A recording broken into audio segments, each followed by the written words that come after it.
Assalamualaikum warahmatullahi wabarakatuh. Selamat bercuti anak-anak yang saya sayang. Anak baik lagi cerdik untuk kelas 3 Khadijah, 3 Aisyah dan juga boys 3 Sina. Saya harap cuti-cuti ni dapat diisi dengan perkara-perkara yang bermanfaat. Don't play. Sebut kena betul.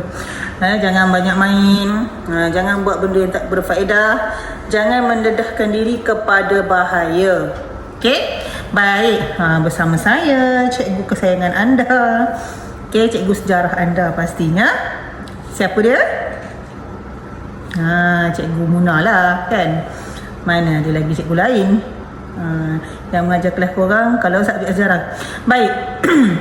Untuk video kali ini, saya nak refresh balik semula sel-sel otak anda yang berhubung ketika di sekolah, dan harapnya berhubung lagi waktu cuti ni. Jangan dibiarkan ia berlalu begitu saja.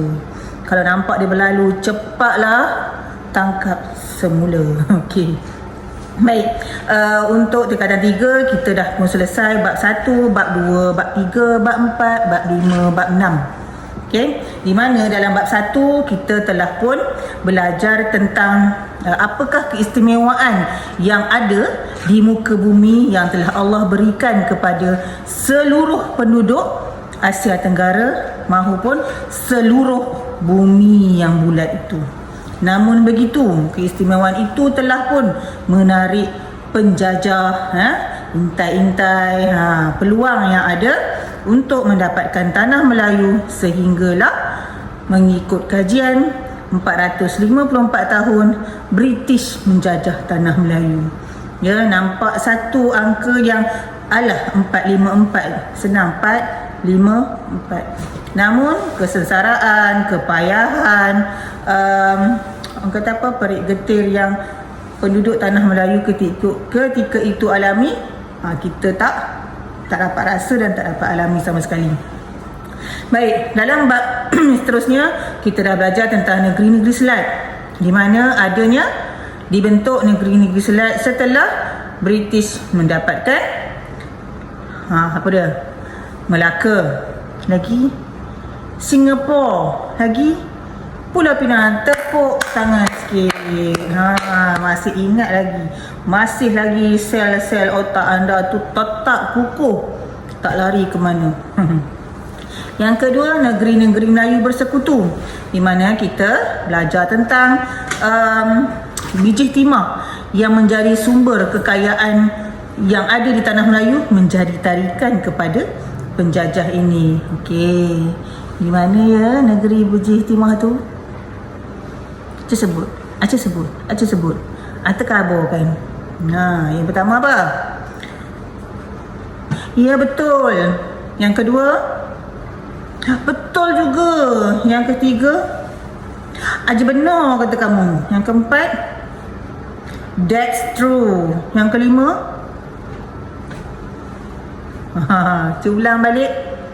Selangor, Perak, Negeri Sembilan. Faham. Okey, kalau ada tertinggal tu kau menambah sendiri. Tapi kalau betul 4 cukup. Selepas tu negeri-negeri Melayu tidak bersekutu, iaitu Kedah, Perlis, Kelantan, Terengganu dan JDT. Warna biru, warna merah. JDT. Okey, Johor Darul Takzim. Yang seterusnya ialah apabila seluruh tanah Melayu daripada utara sampai ke selatan, penjajah juga tidak akan tinggalkan Sabah dan juga Sarawak, di mana di Sarawak adanya James Road dan di Sabah adanya SBUB. Okey, ke seluruh tanah Melayu termasuk Sabah dan Sarawak telah pun dijajah oleh penjajah yang utama, iaitu British. Bermakna dia merupakan penjajah yang dapat menewaskan Jerman, Rusia, Amerika, Portugis, Perancis kan. Maknanya British telah pun menggunakan pelbagai cara, pelbagai kaedah, pelbagai strategi. Sama ada manipulasinya, sama ada perjanjiannya, sama ada ugutan dan desakannya. Maka cara-cara tersebut telah pun memberi satu penjelasan kepada kita bahawa seluruh tanah Melayu termasuk Sabah Sarawak telah pun dijajah sepenuhnya. Sedaya upaya seseorang itu untuk mendapatkan sebuah kerajaan, negeri, tempat dan sebagainya, whatever, kan, pasti dia akan melakukan tempat yang telah mereka berusaha sedaya upaya, bersusah payah ni tadi kan, guna muslihat dan sebagainya. Sudah pasti apabila mereka telah pun dapat kawasan tersebut, negeri tersebut, kerajaan tersebut, sudah pasti akan ada pembaharuan yang dilakukan. Seperti mana yang telah saya ajar di dalam kelas, bahawa kita akan dapat lihat beberapa kesan dari segi aspek ekonomi, dari segi aspek sosial, okey, dan juga politik yang ada di tanah Melayu telah pun berubah. Okey, sebagai contoh, kalau saya sebut hari itu contoh yang mudah, okey, saya dapat lihat perubahan daripada pemerintahan ataupun pimpinan setiap pengetua yang berada di Mahan Al-Ummah. Okey, kalau saya dapat lihat, jujur saya katakan bahawa apabila pengetua cemerlang kita Tuan Haji Abdul Aziz bin Musa menjadi pengetua di Mahan Al-Ummah, yang bermula daripada penolong kanan pentadbiran sehingga dia menjawat jawatan sebagai pengetua dan akhirnya dapat pengetua cemerlang, memang banyak perubahan yang berlaku, ataupun perkataan yang paling mudah ialah transformasi. Biasanya saya sendiri akan dapat lihatlah perubahan-perubahan yang jelas nyata, mungkin dari segi kemenjadian muridnya tu, ya, banyak dah murid-murid kita dan juga guru kita berkembang dari segi aspek pedagoginya, dari segi aspek pengajaran, dari segi aspek cara untuk berinteraksi dan sebagainya lah, ya. Kamu nanti akan dapat lihat juga perubahan, mungkin kamu mula dapat lihat daripada pemimpin negara, mungkin sampai satu ketika kamu remaja. Okey, sekarang kamu remaja lah, maaf, sampai kamu dewasa dan juga sudah berkeluarga, mungkin kamu akan dapat lihat dan juga kamu sendiri akan mengeluarkan pendapat tentang yang A ni okey ke, yang B ni tak okey, yang C ni okey sangat, contohnya. Jadi kita sebagai rakyat, kita akan dapat lihat perubahan tersebut. Begitu juga kalau dilihat, walaupun British itu kategorinya penjajah, namun apabila dia bersusah payah untuk dapatkan exploit semua sumber alam, sumber bahan galian yang ada Allah berikan pada tanah Asia Tenggara, khususnya di tanah Melayu, termasuk Sabah Sarawak, maka dia betul-betul manfaatkan untuk memastikan punca pendapatan itu dapat diteruskan. Okey, kalau kita lihat bahawa apa yang telah British lakukan di tanah Melayu, kalau tengok ya, yang pertama saya ulang balik, adanya ciri-ciri ekonomi moden. Mungkin bukan nak kata pemimpin kita, orang Melayu kita, sultan, raja-raja kita tak baik, tak bagus, tidak. Tetapi apabila British telah mengambil alih tanah Melayu, maka dia telah menekankan unsur-unsur pemodenan, moden. Macam kita dapat lihat sekarang, terbalik dah. Okey, macam kita dapat lihat sekarang, okey, zaman saya lah, kalau saya tengok, saya dapat lihat daripada perkembangan, tak payah susah-susah lah. Contohnya telefon. Dulu dengan besarnya, kalau balik anjing tu bisu. Tapi sekarang makin nipis. Begitu juga dengan laptop. Daripada sebesar berat nak mampus kan. Tapi sekarang ni benda tu dah dimodernkan, dan chipnya diletakkan di dalam contohnya, dan benda tu boleh dibawa. Maknanya setiap tahun, setiap fasa pasti ada perubahan yang berlaku. Begitu juga seperti mana yang telah dilaksanakan oleh British apabila dia telah menguasai negara kita. Baik. Seterusnya, kalau kita lihat daripada aspek teknologi, semua dari segi aspek pertanian, semualah buruh daripada mungkin kita sendiri sebagai pekerja, tetapi apabila dah dapat ke seluruh kawasan yang besar, pasaran yang diperlukan cukup hebat, teknologi yang digunakan canggih, mempercepatkan pengeluaran produk, jadi buruh juga bertambah. Termasuklah kalau kita lihat semua diwujudkan jabatan ataupun agensi-agensi yang bersesuaian dengan keadaan dan juga situasi ketika itu. Okey, seperti mana yang saya sebutkan juga, dari segi aspek sistem wang pun sudah berubah. Kamu boleh tengok baliklah daripada bab 1 tu, macam mana mata wang sebelum ini.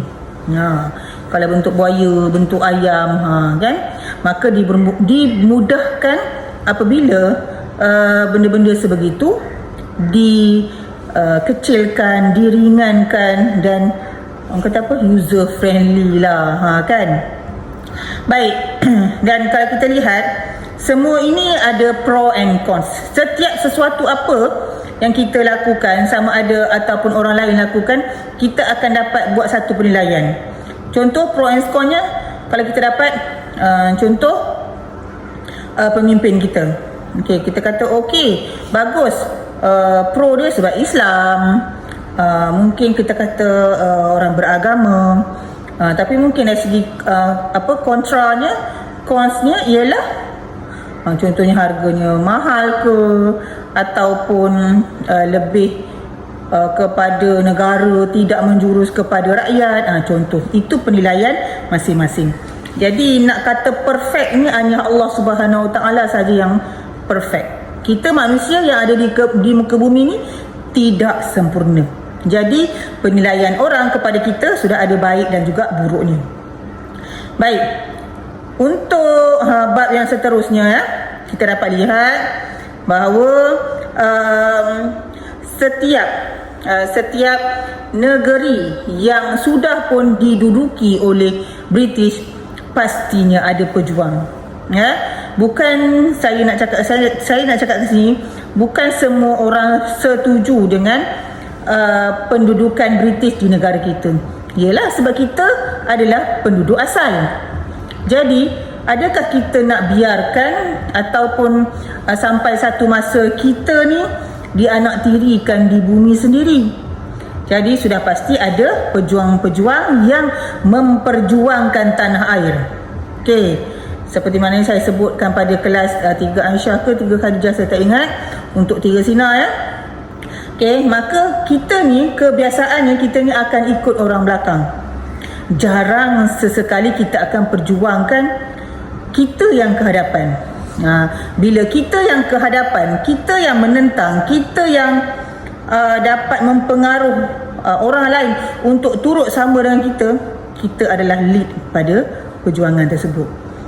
Kalau saya, orang perempuan ni kebiasaannya kita akan bagi orang lelaki lah ke depan. So 3 Sina, sahut cabaran. Adakah anda pejuang yang seterusnya? Kita nantikan. Okey. Baik, kalau kita tengok dalam buku teks, muka surat 170.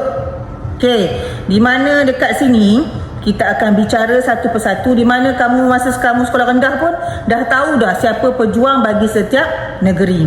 Okey, contoh negeri kita, Perak Darul Rizwan. Siapa pejuangnya? Takkan tak tahu kamu, woi. Aja biar pindah ke negeri lain kalau tak tahu. Kan? Okey, baik. Kalau kita tengok kat sini, pejuang-pejuang yang berjuang di tanah air sendiri, maknanya di Perak, di Selangor, di Pahang, setiap negeri tu dia ada pejuang dia sendiri. Di mana mereka ini sebenarnya bukan berjuang bodoh-bodoh tanpa sebab. Orang kata nak marah tanpa sebab, itu orang gila namanya. Kan? Jadi setiap pejuang ni dia ada sebab musabab dia sendiri. Kenapa dia harus berjuang untuk rakyat di negeri dia, rakyat di tanah air dia. Okey, kalau kita tengok satu persatu, di mana contohnya Dol Said. Okey, Dol Said ni adalah merupakan pejuang Naning. Di mana kalau kita tengok kat sini, kenapa dia menentang British di Naning? Naning ni di negeri 9. Okey, di mana Dul Said menentang bayaran cukai hasil tahunan sebanyak 1/10. Okey, di mana British telah kenakan 1/10 hasil tanaman kena bagi ke demo. Saya ibaratkan macam ni lah. Okey, setiap bulan Januari hasil tanaman, okey, saya tanam pokok neneh, contohnya kan. Okey, untuk sebulan tu saya dapat 1,000. Bermakna 1/10 daripada 1,000 tadi anggaran berapa? Saya katakanlah anggaran 100. Contoh 100 untuk sebulan saya dapat untung. Tapi itu untuk bulan 1, mungkin bulan 2 lebih sikit, mungkin bulan 3 kurang. Tetapi nak tak nak 1/10 daripada hasil yang kita dapat, kita akan serahkan kepada British. So maknanya atas angin je dia ambil keuntungan. Sedangkan yang bersusah payah, yang bekerja, yang membanting tulang adalah kita. Jadi itu yang menyebabkan Dul Said menentang. Dan beliau mendakwa Nanning ialah sebuah negeri yang merdeka. Asalnya maksudnya merdeka macam ni lah, bebas daripada apa jua jajahan daripada orang luar. Tetapi apabila British telah dapat masuk dan jejak ke Nanning, maka itu merupakan satu cabaran untuk dia. Dia harus menentang. Okey, kadang-kadang pejuang ni dia sama ada berjaya atau tidak, tetapi yang penting dia ada semangat juang dia yang tinggi untuk memastikan rakyat tempatan mendapat hak yang sepatutnya. Okey, apa benda yang Dul Said ni buat? Okey, dia ni berkomplot, bekerjasama dengan pemimpin di bahagian Rembau, ya, Negeri Sembilan kan, di Negeri Sembilan daerah. Jadi dia bersama-sama dengan pemimpin Rembau, okey, dengan orang Melayu dari wilayah lain. Contohnya yang Tuan Muda Raja Ali, pembesar daripada Seri Menanti, okey, penghulu Gemencih, okey, Datuk Kelana Sungai Ujong, penghulu Remai dan Recat, penghulu Linggi, Johor dan juga Hulu Muai. Contohnya saya akan berpakatlah dengan saya ni Dul Said. Saya akan berpakat dengan semua orang-orang Melayu yang pemimpin-pemimpin Melayu di daerah lain. Okey, di mana pakatan ini berjaya mengumpulkan kira-kira 4,000 orang hulu balang. Ini pembesar di istana yang bersama-sama bersetuju untuk menentang British. Okey, 1831. Okey, berlakunya Perang Nanning yang pertama.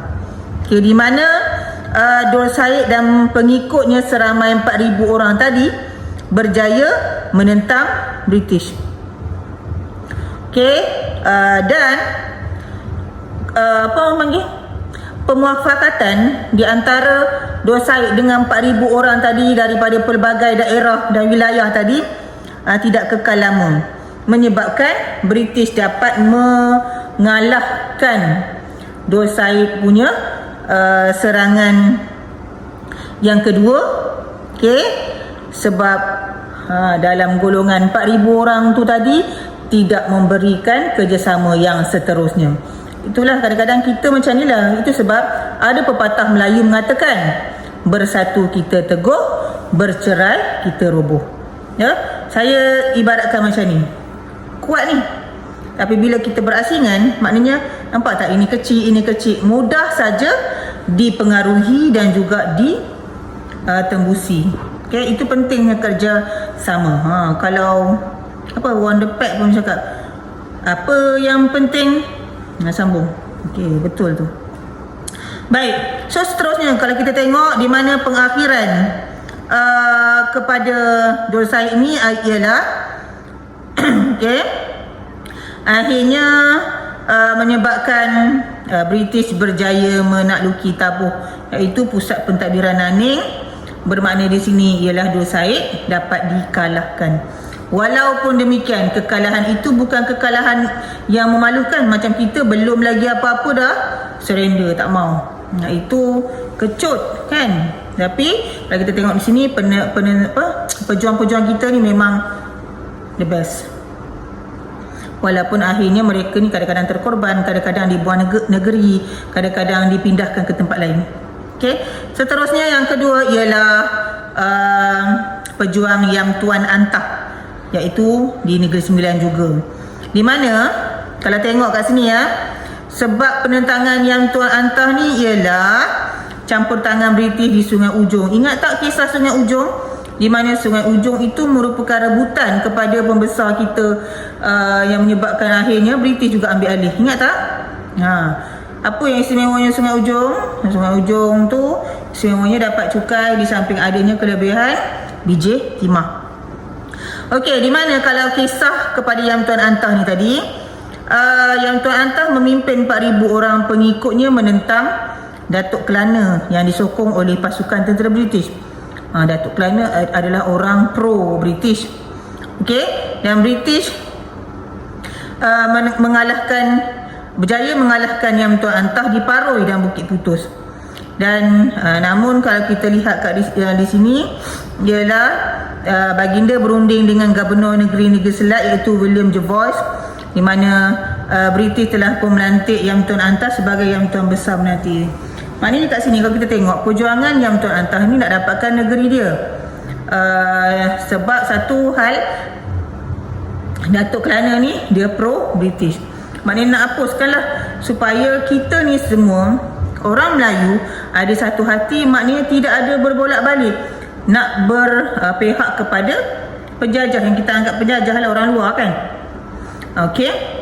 Tapi kalau kat sini Datuk Kelana ni mendapat pengaruh yang tinggi lah untuk lebih kepada British.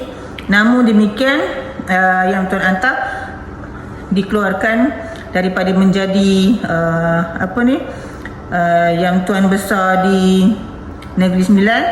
Dia berpindah dan digerakkan ke Seri Menanti. Itulah kadang-kadang, cuma bila kita berada di bawah jajahan British, sifat kita menentang, kita kena redha. Sama ada kita dibuang, sama ada kita dibunuh, sama ada kita dihantar ke tempat lain. Yang pentingnya kita nampak di sini bahawa dia tak nak Yang Tuan Antah ni mengacau ataupun mengganggu lah dia punya pentadbiran di Negeri Sembilan. Seterusnya, okey, kita beralih ke Pahang. Pahang siapa dia pejuang dia? Datuk Bahaman. Di mana Datuk Bahaman ni dia menentang sebab British telah pun mengambil hak untuk mengutip cukai.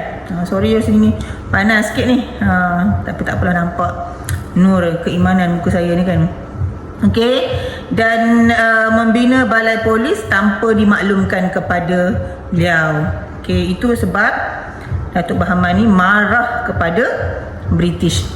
Dan dia telah pun melancarkan gerakan menentang British dengan bantuan Tok Gajah dan juga Mak Kilau. Dua-dua ni merupakan juga pejuang di Pahang. Ingat ya, Mak Kilau, Tok Gajah dan juga Datuk Bahaman. Okey, Datuk Bahaman dan pengikutnya menawan Kuala Tembeling dan juga Jeram Ampai.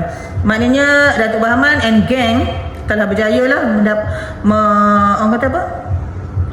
mengepung Jeram Ampai dan juga Kuala Tembeling. Dan disebabkan itu British telah pun bertindak balas menghantar Colonel Walker dan berjaya mendapatkan semula Jeram Ampai. Datuk Bahaman, Tok Gajah dan Mak Kilau berundur ke Kelantan dan Terengganu. Bermakna inilah penanda bahawa perang tersebut berakhir. Perang Pahang berakhir apabila Tok Gajah dan Mak Kilau berundur ke Kelantan dan juga Terengganu. So maknanya berundur ni bukan kita tanda kita takut ataupun sebagainya. Bermakna sekiranya mereka masih lagi mampu untuk selamatkan diri ke tempat lain contohnya, maka dia ada peluang lagi untuk akan datang dia membalas dendam ataupun mendapatkan hak semula. Kalau terkorban tu sampai di situ sajalah. Seterusnya Rentap. Rentap ni adalah orang Iban. Jadi itu sebab namanya Libau, nama dia Libau. Kalau segi bahasa Ibannya adalah penggoncang dunia. Jadi tak sia-sialah dia dinobatkan sebagai pejuang di Sarawak. Rentap dituduh oleh James Brooks sebagai lanun. Siapa kat sini dia suka kalau orang ejek dia, kau lanun. Mungkin kita tak rasa apa, tapi cuba kau cakap, kau ni pencuri lah, kau ni pencuri, sedangkan kita tak mencuri pun kan. Apa rasa? Panas, telinga kembang, rasa kepala kecil tiba-tiba rasa besar, contoh macam tu kan. Jadi itulah yang dirasa oleh Rentap sebab dia dituduh sebagai lanun. Okey, kamu pun sendiri fahamkan maksud lanun tu apa. Dan juga apa yang menyebabkan Rentap ni marah apabila kawasan pertempatan orang Iban tu dihapuskan.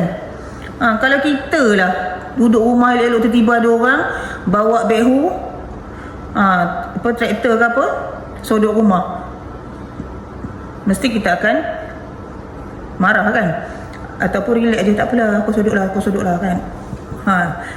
Jarang lah macam tu, tak tahulah. Kalau macam saya pun rasa walaupun perempuan, dia juga rasa macam aku takkan aku nak duduk diam kan. Okey, baik. Kau tengok kat sini apa peristiwa penentangan antara Rentap dengan James Brooke ni ialah Rentap telah pun menyerang kubu Brooke di Nanga Skrang. Dalam serangan ini Alan Lee terkorban. Alan Lee tu ialah pegawai kepada James Brooke. Ingat ya, Rentap serang kubu James Brooke menyebabkan Alan Lee iaitu pegawai James Brooke terbunuh. Okey, apabila pegawainya terbunuh, maka James Brooke menyerbu kubu Rentap di Sungai Lang. Rentap mengundurkan diri ke Bukit Saduk. Okey, rasakan tak selamat, jadi baiklah dia beredar daripada dia serah buta-buta diri dia untuk dia terkorban begitu je kan. Okey, seterusnya Charles Brooke pula menggempur Rentap di Bukit Saduk sebab tadi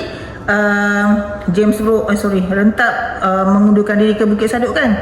Jadi kuasa telah diserahkan kepada Charles Brooke dan Charles Brooke menggempur Rentap di Bukit Saduk.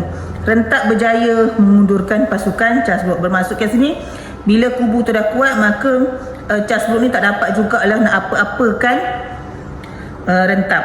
Jadi pasukan Charles Brooke ni fed up dan give up, so berundur.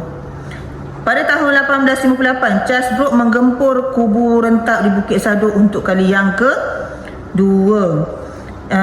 Itu yang kedua. 1861, Charles Brooke menyerang kubu Rentap di Bukit Saduk untuk kali ketiga. Tetapi apabila untuk kali ketiga ini Rentap berundur ke Entabai. Entabai nama tempat di Sarawak. Dan selepas itu beberapa tahun kemudian Rentap ni meninggal dunia.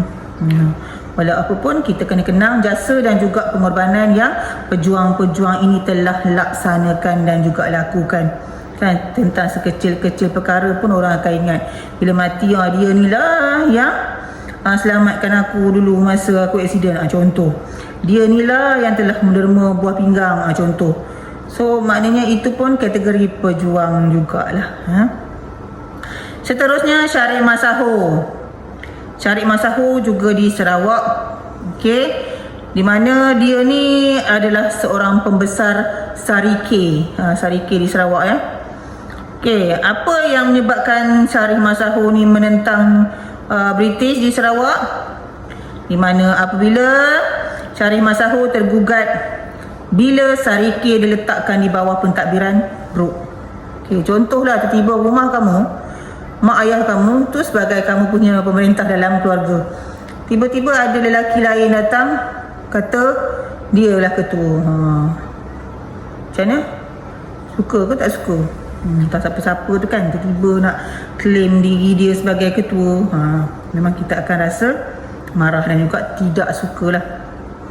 Okey, dan apa yang Syarif Masaho buat? Dia telah pun mengusir James Brooke dan mengembalikan kuasa pembesar tempatan yang terjejas. Itu yang dia lakukan.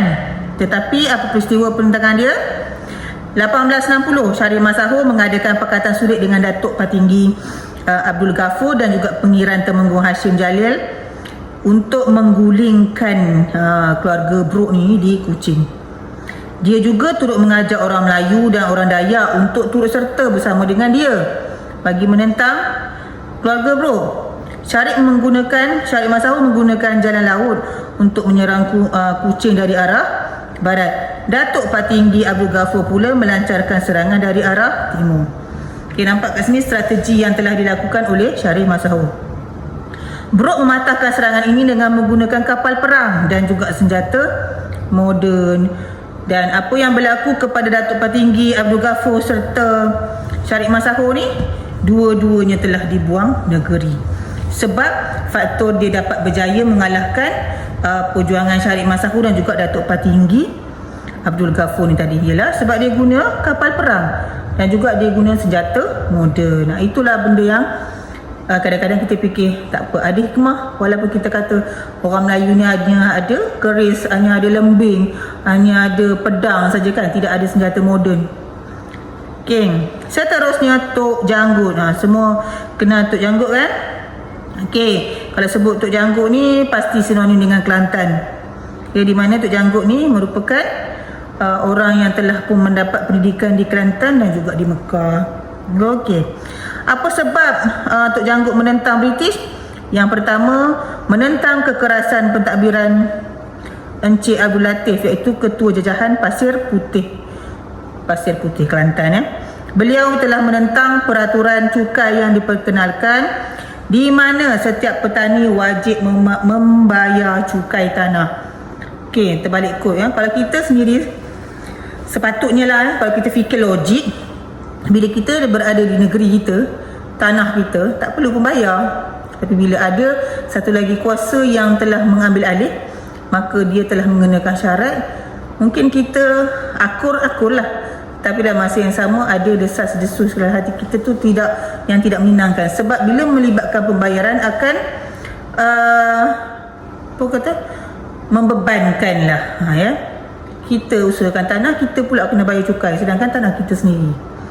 Okey, dan beliau bersemangat jihad menentang British. Okey, apa peristiwa penentangan dia? 29 April 1915, Tok Janggut mengadakan mesyuarat di kampung Tok Akid bagi memboikot pengenalan cukai. Tok Janggut merancang untuk menyerang Pasir Putih dan mendapat sokongan daripada Haji Said, iaitu Penghulu Adam, dan juga Cik Ishak Merbul. British menyerang Tok Janggut yang berkubu di kampung dalam Pupuh Saring. Dalam pertempuran tersebut, Tok Janggut terkorban. Kalau kita lihat kat sini, bila sebut mati ataupun terkorban ketika memperjuangkan, kita boleh kategorikan sebagai mati syahid lah, sebab dia memperjuangkan untuk hak dan juga rakyat serta negara kan. So tengoklah, antara kita dapat lihat kat sini tokoh-tokoh pejuang ni yang baru orang kata apa, kategori terkorban ketika memperjuangkan hak adalah Tok Janggut. Seterusnya Mak Saleh di Sabah dan juga Mak Satu di Sabah. Okey, kedua-dua ni merupakan pejuang bagi setiap etnik mereka lah. Kalau Mak Saleh ni berketurunan Bajau dan juga Sulu. Mak Satu ni pula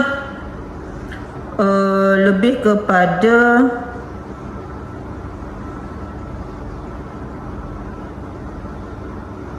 apa ni, tak adalah, sebab dia lebih kepada memperjuangkan untuk ni lah, kedaulatan tanah air di Sabah lah. Okey, baik. Mak Saleh menentang disebabkan SBUB telah mengambil alih hak memungut cukai sehingga menyebabkan pembesar tempatan hilang kuasa. Okey, Mak Saleh mengadakan rundingan dengan SBUB tetapi gagal dan menganggap Mak Saleh ini mengancam kepentingan SBUB. So bila dia dikategorikan sebagai orang yang mengancam, orang yang mengganggu lah, jadi sudah pasti orang-orang ini akan di-aim lah, maknanya akan menjadi sasaran kepada pihak British untuk menghapuskan mereka ni dengan apa cara lah. Seperti yang saya sebut, sama ada dipindahkan negeri, sama ada dibunuh ataupun meninggal dunia sebabkan terkorban dalam perjuangan tersebut. Okey, saya ringkaskan cerita bahawa setiap pejuang-pejuang ini sebenarnya dia adalah kesan impaknya yang tersendiri kepada orang-orang penduduk tempatan. Kalau saya boleh tengok kat sini, tak ada pun dalam kalangan kita sendiri mengatakan pejuang-pejuang kita ni sebagai pemberontak, tidak ya. Kalau British memang akan menganggap pejuang-pejuang kita ni tadi, Mak Saleh ke, Datuk Bahaman ke, Datuk Maharaja Lela ke, Tok Janggut dan sebagainya, mereka akan mengatakan bahawa sebagai pengganggu lah, pemberontak lah kan, tapi kita anggap mereka ini wira yang harus kita kenal walaupun kita tidak pernah menatap wajah satu sama lain, ya. Baik, ya. Saya rasa untuk sampai tentang pejuang-pejuang ni, kita tengoklah satu persatu, nanti kamu boleh baca sehingga muka surat 182. Sorry, 83, 84. Ya, di mana kalau tengok macam ni, dia banyaklah. Ada yang menceritakan tentang bagaimana perkara-perkara penentangan masyarakat kita ni terhadap kuasa barat.